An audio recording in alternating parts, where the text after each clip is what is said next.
Hello everyone and welcome to Max Club. My name is Antonino and I'm the bar manager. Now we're gonna show you how to make the perfect mojito.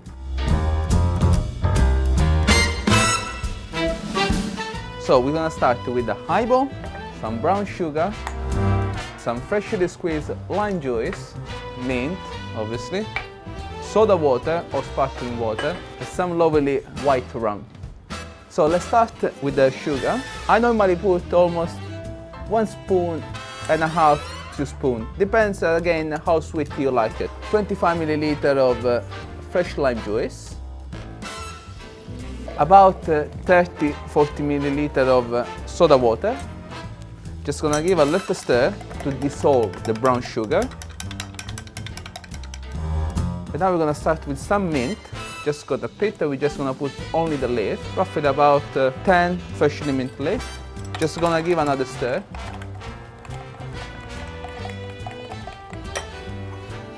And now comes the best part. 50 milliliters of white rum. Give another little stir. And now we're gonna add the ice. Again, I don't use crushed ice, I use ice cube. As in Cuba, as the original mojito.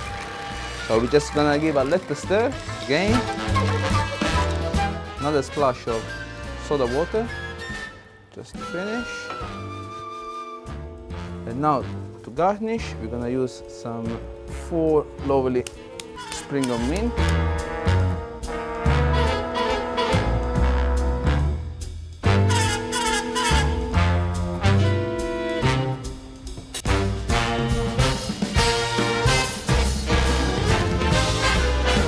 Cheers to all of you. Enjoy. Here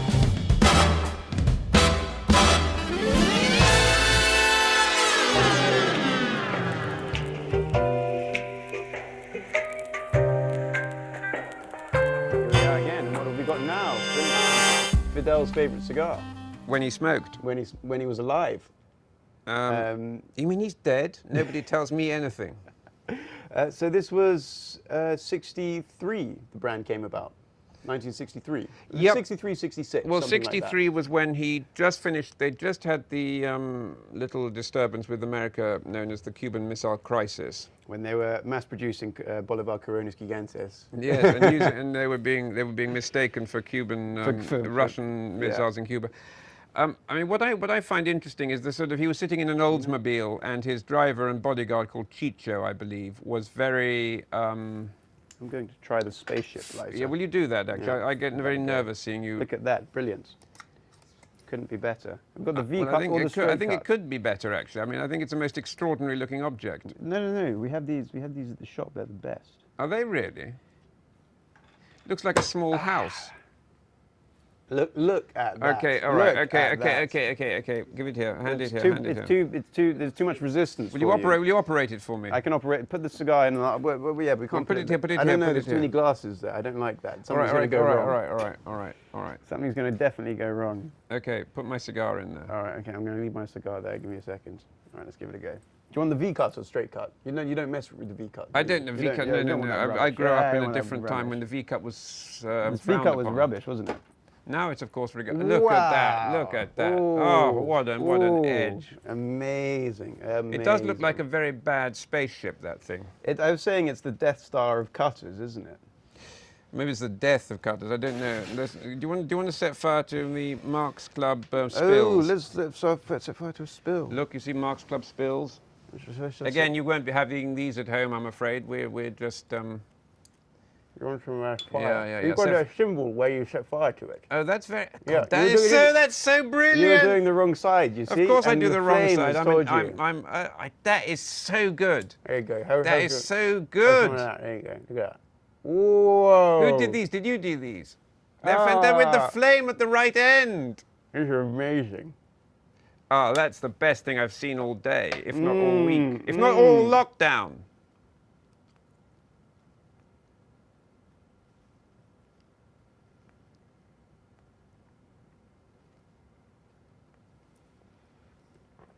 Ooh.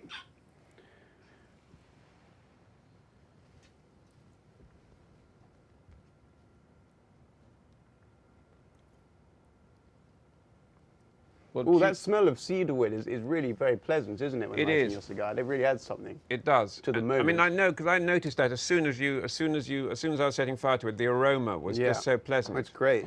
And that's what I like about every aspect of a cigar.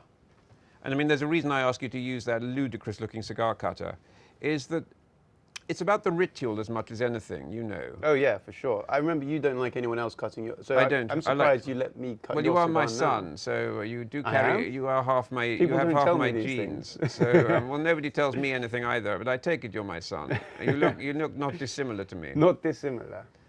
And you share my fondness for finger ornaments. So. But as we often say in the silver, the Poor man's version of gold. yeah, there we go. Anyway, the ritual. The ritual. And that's what I like about it, is that it's a very, I think anything with repeated ritual is important, you know? Did the power cut just go out then? Was that just a power cut then, with the lights just going off? It's so good, because it's like Cuba. Is it just like Cuba? Yes. Yeah, Cuba, there are power cuts all the time. But and there was also a lack of wrapper leaves because there was a lack of string hanging from The lack of top the wrap. There was that. For the shade-grown tobacco leaves, they're held up by string. There was a shortage of string one year, and that was, I think, just after the fall of the Soviet bloc. So that would be early 1990s at the time of the special period. And isn't it amazing that can affect harvest? It's just brilliant. It does speak to one of the unique conditions under which the industry labours. It's amazing they produce anything at all, let alone anything as good as this.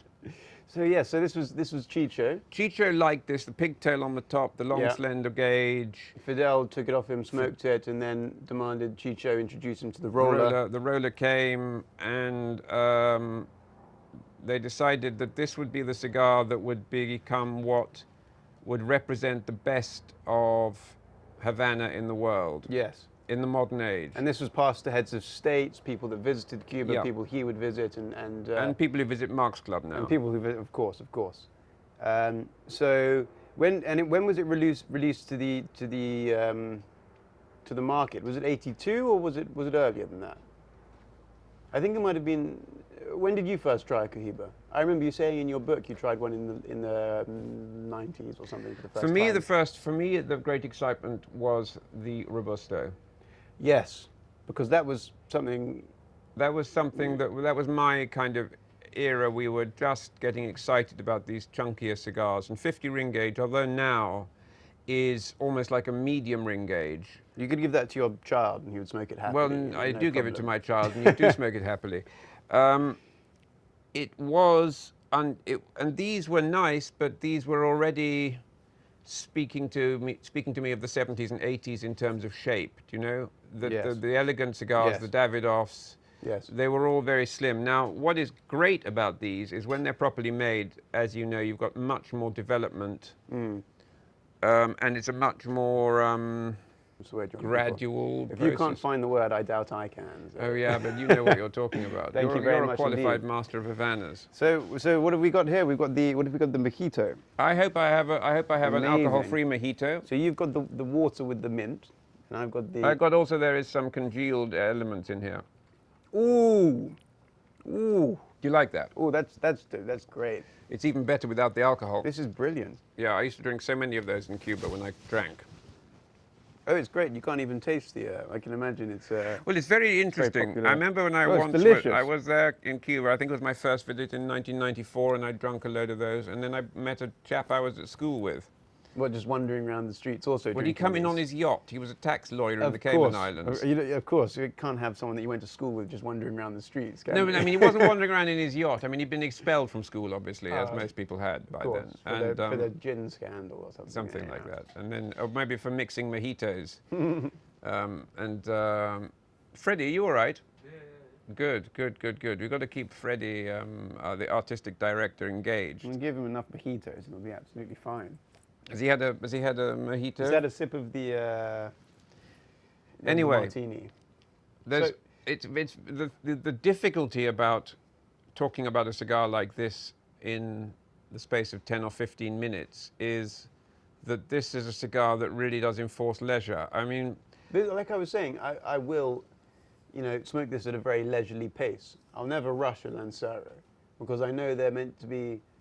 I mean, Edward, my boss, your dear friend, owner of and founder of Davidoff of London, will very, very slowly smoke a Lancero. I mean, also what he'll do is he'll cut it in half. The only person allowed to do that.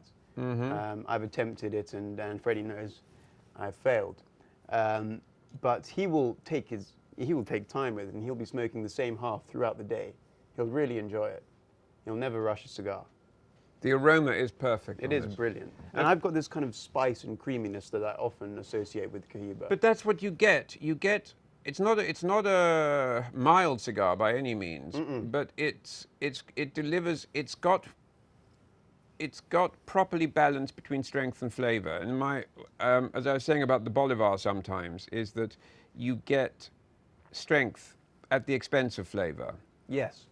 You get just this feeling of power. Yes. With here, you get this. It's sort of like I don't know. I mean, I don't know my engineering well enough to sort of say, but if that's a sort of, massive tractor engine, this would be a sort of Ferrari V12 or something like that in terms of the refinement and yet the power that's there. And that's why it's still... And yet the kind of capacity for delicacy as well. And that's why it still proves popular despite there being the Bejiques and the Maduros and the Piramidas Extra and the, Esplendidos. Because it maintains that elegance, it's kind of a timeless cigar. It is, and also it's underappreciated, I think. Or am I wrong? Do you have people who are coming in and ask for it? You do. There's a gentleman that comes in, and I always sort him out at the nicest Lanceros we do have, as he thoroughly enjoys them. However, I've noticed more often nowadays that people love the shape of the Lancero, but want something maybe a tad milder. Which is where our friend came in. Yes, the La Reina, or even the Trinidad Fuentadores, which will soon, which is yet to arrive, but will soon be set fire to. How is your drink? Mine goes very well. My drink with is the great. cigar. Actually, I have to say my drink is great. It's sort of our barman is a genius. He is really a genius. Yes. He is. We need to pay homage to him. He's done a very good pairing. Well, these are two emblematic Cuban products. There we go. A properly made mojito and a properly made Cohiba. I mean, it's just. I mean, all you would need then is an inexpertly maintained car from the 1950s from America. And a mariachi band performing just over there. No, no, with Guantanamera, please, no. Come on, I love that song. No. Guantanamera. You will, it should. It's brilliant. I sing it with Alberto, my Cuban colleague. Do you sing it with Alberto? Yeah. We sing La Cucaracha, we sing Guantanamera. La Cucaracha is about a cockroach. That whose legs fall off and so he can't run and things like that. Is that right? It's actually quite a sad song. I didn't know that. It's actually quite a sad song. Poor cockroach. But, it makes you feel for it. But well, that's the power of good art. It evokes emotion. So we'll have, and then Alberto will start doing some salsa to the La Cucaracha. He's taught me some other Cuban songs, but I think the translations are not the most polite. But this is a great cigar. Getting a bit of strength now. Yeah, for sure. You're smoking yours a little bit faster than I am mine, but you're getting a little bit stronger. So when would you recommend having this cigar? I mean, again, this is a cigar that you need to devote some time and attention to, really, I think, isn't it? 20 minutes for you, an hour and a half. But this is often the cigar that, and I'm sure that people don't like these things, but your brother, my younger son. My brother, your son? Yes. Your other son? Your younger brother. The one that in my room? That's the one. That's the He's one. very keen on finding out about bullfighting, and this is the kind of cigar that you would smoke under a Panama hat. Yes. Watching a bullfight. And it would last you the length of a bullfight. Yes. 6 bulls. Well, how long is that? How long is a bullfight meant to take? As long as a Cohiba You're asking Lancero. as long as a Cohiba Lancero. I think that basically the adjudicator or the referee as they don't have, I'm sure. Well, once the referee has finished his Lancero, Whether the bulls are dead or not, Yeah. it's just everybody's out. they're all out. They're all out. Yeah. And then the bulls let free into the wilderness. You know. No, I don't having think a they great are. I time. don't think the bulls ever make it free to the No, I wilderness. really don't want to see one of those fights. But my brother, your other son, youngest one, Younger. is very keen on it. Younger. We have another brother. No, younger, not youngest. Okay. You can only have the younger of two and the youngest of more. Well, there we go. Thank Well- God you are my father. Otherwise, I'd be making these mistakes on a regular basis. Yeah, as it is. It's so bloody irrelevant anyway. But it's smooth. I don't. I mean, I hesitate. The language of tasting is so Very smooth. inaccurate and inadequate. I mean, creamy is not really the taste of cream. It's more a Yeah. sensation of smoothness. Yes. Yes. Chocolatey. Again, you get a bit, but I mean, again, it's chocolatey, coffee. It's chocolate. The coffee, you do taste the coffee. You That's do. a flavour. That's a flavour for sure. Yeah. The creaminess, you're right, is more of a texture thing. texture. Or it's an overall sense of. Yeah, a sense of smooth smoke. You know. There's But no- again, what you get with these cigars, and I can't stress it enough, is that extra fermentation of the tobacco. Yes, which is very important. Which means that it's very hard for them to really. I mean, you know, don't worry, they can do it. They can release some duds, but with this, it sort of almost enforces a level of quality that is, in my mind, nothing beats a good Cohiba. Yeah, and it's amazing how they age. I mean, even the bands that came before this, the 2003 to 2012 bands, I had a Siglo 1, a small cigar, a perla size, from 2011, and the age had made it so much smoother, and you get that sense of creaminess throughout the cigar, which was great. And then I can imagine even before, from 92 to 2003, you'd be very lucky to have one of those, and that would be delicious. And even before that, the 82s to 92s will be outstanding, I suppose. Even as it is, this shiny new holographic band, this young cigar is. Well, I mean, great. yes, it's a young cigar, but you don't get that sense of You don't, not at all. of not at all. immaturity. I mean, No. there's youth, and then there's immaturity, and immaturity would mean that it's unfit for consumption. It's more of an infanticide you're doing, but a young one is youthful and More of an vigorous. infanticide, yes, very good. But how's it going with the drink? Because you have to Yeah. talk. You have to talk. I mean, I can't. have to talk about my drinks, so I've got more. Whilst you got a bit. You've my got a lot previous- of sugar in there or not? my previous libation had quite a, like I was saying, zesty, tangy, Yeah. citrusy flavour to it. Whilst this has got that refreshing mintiness, which I think at the points of strength in this cigar subdues it, so it makes Yeah. it slightly more approachable. Like you're saying, you got hit with that strength. I would be hit with that, then take a little sip of the drink, and I would be much more relaxed. The flavour would be more relaxed than it Yeah. was prior to that. I mean, it's very hard if you've got. It's very hard if I don't really drink to kind of. Well, you're pair doing the very two, well. but You're doing very well considering I that try my I don't best. drink, and you. You don't like me drinking, and you're allowed. No, me- and since lockdown, Yeah. we gave our Of course. butler. We sent him back to his family. Yeah, furloughed him, didn't We we? furloughed the butler. The yeah. Was Bu- it the- we was have it- a butler? Yeah. Well, yeah. Okay. We Well. furloughed him, so he can't make us the drinks anymore. That was great shame, great shame. He was making you. I think we might have furloughed him before your birth, actually. before yours. Yeah. So yes, this is a great cigar. And you were saying when to smoke it, I would say after a large lunch or a large dinner. When you've got bugger all else to do apart from attend a bullfight. Yeah, that's it. Or sit on the terrace at Mark's Club and enjoy a fine libation. The finest libations. Yeah, and maybe it became a backgammon, but under strict social distancing. Came back. You have to disinfect every piece after you touch. But that's it. what I was concerned about, and then sort of playing with gloves under kind of sterile conditions, and emerge, and then I might have to drive several hundred miles to. Well, playing with white gloves would bring the point of the band. Yes, back. the band. We often get people requesting whether it's correct to leave the band on or Yeah, take the band it off. Yeah.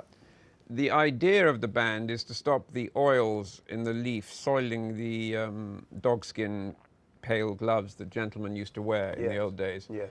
Well, first of all, we don't wear pale dogskin gloves, and secondly, we wouldn't presume to call ourselves gentlemen, would we? You're the younger gentleman, I suppose. A younger gentleman. The generation that wears brilliantly short suit trousers. And the jacket, the coat that is with made... tiny little lapels with notches Notches behind right the back shoulders. at the back of the neck. That's my generation. The best. Well, And I'd wear them with sockless double monks, without socks, double monks. Triple monk Loafers. Triple monk loafers with a variegated pattern. With crocodile, and then also just kind of some pebble grain on the side in purple and white. I think we're getting rather off-piste here, Max. Really? Yes. Talk me through the drink again. So what is the drink? What is the mojito? It is rum. That's a very good question. Mint, sugar syrup, bit of lemon. There we go. And then some water. And then some water. That's what's obviously giving it the strange flavour for you, is the water. That's all it is water. Because you drink quite a lot of rum, don't you? Who said strange flavour? I mean, I'm thoroughly enjoying it. It's a brilliant drink. I think it's my alcohol-free martini was rather less exciting than this. I can imagine. Yes. This is a drink that lends itself to the sort of absence of alcohol. Yes. You could have just had a glass of water with some mint thrown in and a bit of ice, and then you'd be. Well, this is almost effectively what it is, but this is great. This couldn't be better. Good. You can't mess with this. So what is the basic verdict on this one then? One of the most emblematic of Cuban cigars. Yes. Should always be purchased and enjoyed with at least 2 mojitos. With at least 2 mojitos. From the Marks Club bar. Of course. If you can find your way to a bullfight, bring this cigar along. Emergency measures in lockdown, drive to Spain to view a bullfight. As soon as you've finished it, just say, finished, the bullfight stops. So everybody exits goes the home, bull ring, yeah. And you have a great time at home and drinking more mojitos. What a world we live in. What a world. Yes, world. Very, very good cigar. Very good cigar, as endorsed by you, me, and Fidel Castro. There we go. Thank you very much indeed. We're broadcasting Burley Wide. Burley Wide!